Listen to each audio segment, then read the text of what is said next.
বন্ধুরা, good morning. আমি সঙ্গীতা। আমার নতুন একটা ব্লগে তোমাদেরকে অনেক অনেক ওয়েলকাম।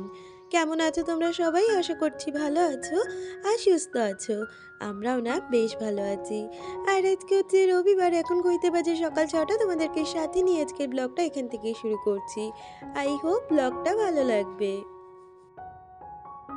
প্রতিদিন তোমাদের সাথে ভিডিওটা রান্নাঘর থেকেই শুরু করি, তবে আজকে ভাবলাম আমার বেশ কিছু বাসি কাজকর্ম দিয়ে ভিডিওটা শুরু করা যাক।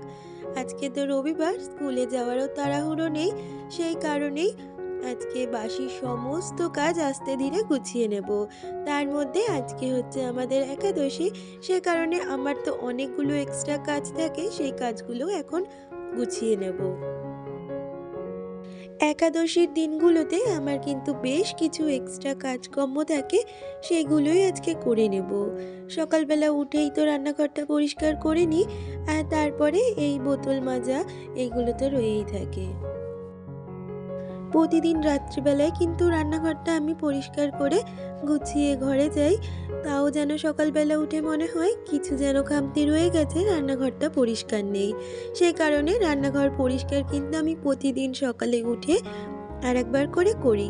ওই ধরো গ্যাস ওভেনটা মোছা বা কাউন্টার টপটা মোছা, তবে রান্নাঘরটা মোছা হয় না, রান্নাঘরটা রান্না হওয়ার পরেই আমি কিন্তু মুছি। তবে আজকে যেহেতু একাদশী, সে কারণে একটু স্পেশালভাবে রান্নাঘরটা পরিষ্কার করি। স্পেশাল বলতে ওই রান্নাঘরটার মেঝেটা একটু ঝাড় দিয়ে মুছে নেব, এই তো হচ্ছে স্পেশাল পরিষ্কার। তাছাড়া প্রতিদিনই তো আমি রান্নাঘরের বাকি কাজগুলো করেই থাকি। আর এই কাজগুলো আমি কিন্তু বেশিরভাগ দিন আমার স্নানের পরেই করে থাকি, কারণ সকালবেলা ওই স্নান করে পুজো দেওয়ার পরে ছেলেকে রেডি করানো, স্কুলে পাঠানো, ওই একটা তাড়া থাকে। আর তাড়াহুড়োর মধ্যে এই কাজটা করতে একটু দেরি হয়ে যায়। আজকে যেহেতু রবিবার, সেই জন্য তাড়াহুড়ো বাদ দিয়ে তাড়াহুড়ো নেই, তাই এই কাজগুলো একদম করে নিচ্ছি সকালবেলা। এখন কিন্তু আমার স্নান হয়নি, এই কাজগুলো গুছিয়ে বেশ কিছু জামা কাপড় আছে, সেগুলো কাচা ধোয়া করেই তারপরে স্নান করব। রান্নাঘরটা পরিষ্কার করে চলে এলাম বাকি ঘরগুলো একটু ঝাড় দিয়ে নেব। যেহেতু বাসি ঘর কিন্তু আমি প্রতিদিনই ঝাড় দিয়ে থাকি, তবে ওই সময়ের অভাবে কখনো কিন্তু ক্যামেরা বন্দি করা হয় না। তবে আজকে যেহেতু সময় পেয়েছি, তাই আজকে আর সুযোগটা ছাড়িনি। এতক্ষণ পর্যন্ত যে বন্ধুরা আমার ভিডিওটা দেখছো, ভিডিওটা যদি কিছু ভালো লেগে থাকে প্লিজ একটা লাইক কমেন্ট করে দিয়ে যেও। আর আমার চ্যানেলে নতুন বন্ধু হয়ে থাকলে চ্যানেলটাকে সাবস্ক্রাইব করে আমার পাশে থাকতে পারো। সকালবেলা বাসি ঘরগুলো ঝাঁট দিয়ে নিই, আর আমার যে কাজের দিদি আছে সেই দিদি এসে আবার করে ঝাঁট দিয়ে ঘরটা মুছে দেয়, সে কারণে আমার আর ঘরটা মোছার প্রয়োজন পড়ে না। যেদিন যেদিন ছেলের স্কুল ছুটি থাকে সেদিন যদিও কোনো দুষ্টুমি করে ঘরের মধ্যে, সে কারণে আবারও করে মুছতে হয়। তাছাড়া বাকি দিনগুলোতে তো ও স্কুলে থাকে, আর বাড়িতে বিশেষ কোনো লোকজন না থাকার কারণে ঘর বাড়ি কিন্তু খুব বেশি নোংরা হয় না।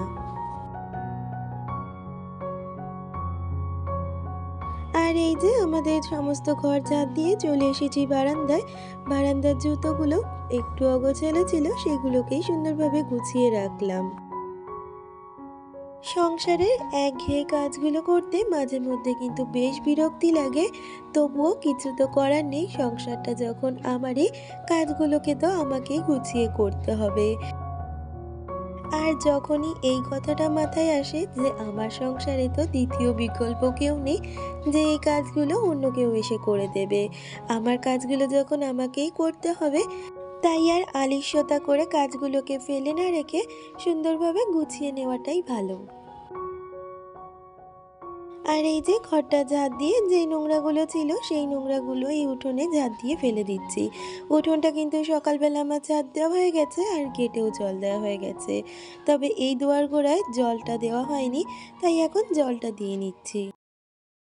হতে পারে আমাদের সংসারটা ছোট, আমাদের সংসারে মানুষজনও কম, তবে কাজ কিন্তু কখনোই কম হয় না। একটা সংসারে অনেক কাজ থাকে, আর কাজ করলেই কাজ, না করলে কিন্তু কোনো কাজই কাজ মনে হয় না। আর আর এই তো ঘরের সমস্ত কাজ সেরে চলে এলাম। এখন জামা কাপড়গুলো কেচে দেব। একটা বালতিতে ছেলের জামা কাপড় জমিয়েছি আর একটা বালতিতে আমার। তো প্রথমে ছেলের জামা কাপড়গুলো কেচে মেলে দেব আর তারপরে আমারগুলো কেচে নেব। কারণ ছেলের জামা কাপড়ের মধ্যে তার স্কুল সোয়েটার, স্কুল ড্রেস ওগুলো আমি না ইজি দিয়ে কাচি। তো ওই জন্য ওরটা একটা বালতিতে ভিজালাম। আর আমার আর হাসব্যান্ডের জামা কাপড়গুলো রেগুলার সার্ফ দিয়েই কাচবো, সে কারণে আমাদেরটা আলাদা ভিজালাম। কালকে একজন আমায় কমেন্ট করেছে, সে জানতে চেয়েছে আমার কি কিচেনে ওয়ালে স্টিকার লাগানো। তো তাকে বলতে চাই, হ্যাঁ, আমার কিচেনের ওয়াল স্টিকার লাগানো। আমাদের মেয়েদের সংসার গোছানোর সাথে সাথে সংসার সাজাতেও কিন্তু ভীষণ ভালো লাগে। কিন্তু কি আর করা যায়, সব শখ তো সবসময় পূরণ করা সম্ভব হয় না। যে আমি অনেকগুলো টাকা ইনভেস্ট করে ঘরবাড়ি সাজাবো সেটা সম্ভব নয়। তাই ওই কারণেই আমি ওয়াল স্টিকার লাগিয়েছি, যাতে জায়গাটা দেখতে একটু ভালো লাগে। তবে সবসময় তো তোমাদের একটা কথাই বলে থাকি, ইন ফিউচার কিন্তু আমার ঘরবাড়ি নিয়ে অনেকটা আশা, অনেকটা স্বপ্ন রয়েছে। সেটা পরবর্তী সময় দেখা যাবে কি হয় আর কি করতে পারি। কালকে একজন দিদি আমাকে কমেন্ট করেছে, দিদি বলেছে তোমার রান্নাগুলো কিন্তু অসাধারণ সুন্দর। তো দিদি তোমাকে বলতে চাই থ্যাংক ইউ। আমার রান্নার থেকে হয়তো তোমার চোখ দুটো বেশি সুন্দর, কারণ তোমার ওই সুন্দর চোখ দুটো দিয়েই তুমি কিন্তু আমার রান্নার প্রশংসাটা করেছো। আসলে রান্না জিনিসটা এমনই, না খেয়ে যে কেউ প্রশংসা করতে পারে সত্যিই ভাবা যায় না। কিছুদিন আগে আমার এক হেটার্স বন্ধু আমাকে কমেন্ট করেছে, সে বলেছে তোমার রান্নাগুলো দেখতে একদমই বাজে লাগে। তো তাকে আমি বলতে চাই, তোমার হয়তো বাজে লাগতে পারে, কিন্তু অনেকেরই কিন্তু এই জিনিসটা ভালো লাগে। সবার ভালো লাগাটা যে সমান হবে সেটা কিন্তু কখনোই নয়। তোমার যদি আমার রান্নাবান্না ভালো না লাগে তুমি আমার ভিডিও দেখোই না। আর এই তো গল্প করতে করতে আমার কিন্তু স্নান হয়ে গেছে, আর স্নান সেরেই বাকি জামা কাপড়গুলোকেও এখন মেলে নিচ্ছি।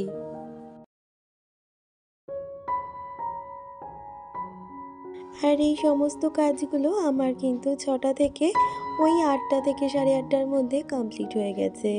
আর ইতিমধ্যে কিন্তু আমার পুজো দেওয়াও হয়ে গেছে। আর পুজো দেওয়ার পরে আজকে শ্যাম্পু করেছিলাম, তাই চুলটাকে ছেড়ে নিচ্ছি। আসলে সংসারের কাজগুলোতে যদি একটু মন দিয়ে আর একটু সময় দেওয়া যায়, তাহলে কিন্তু সংসারের যে কোনোই কাজ হোক না কেন খুব সুন্দরভাবে কাজগুলোকে গুছিয়ে নেওয়া যায়। আর এখন আমি সিঁদুরটাও পরে নেব।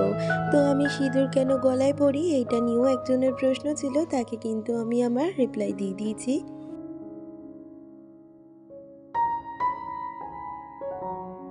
আর এখন চলে এলাম রান্নাঘরে।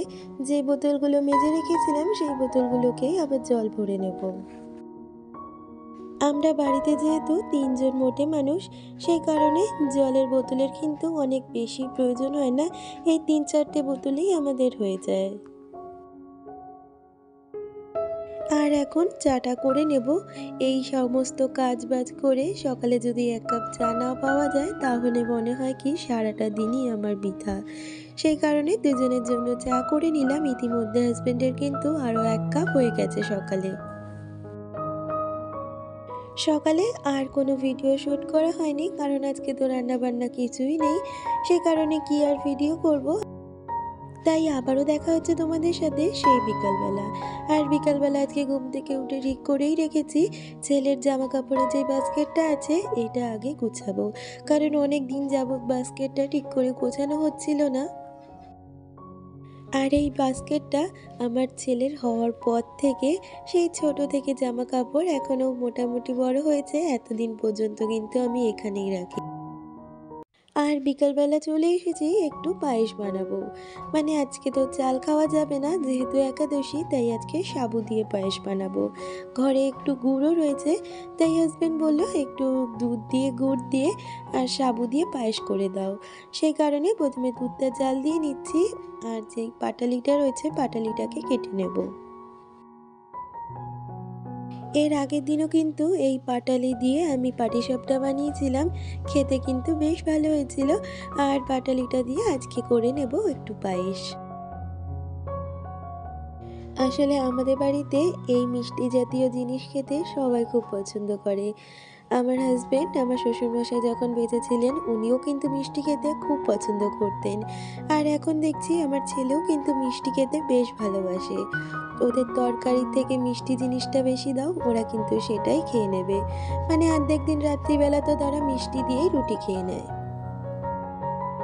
আর এই যে আমার পায়েস কিন্তু হয়ে গেছে, তবে আজকে সাবুটা একটু কম হয়ে গেছে, দুধটা বেশি হয়ে গেছে। তবে খেতে কিন্তু বেশ ভালো হয়েছে। তাহলে বন্ধুরা আজকের ভিডিওটা এখানেই শেষ করছি। দেখা হবে পরবর্তী কোনো ভিডিওতে।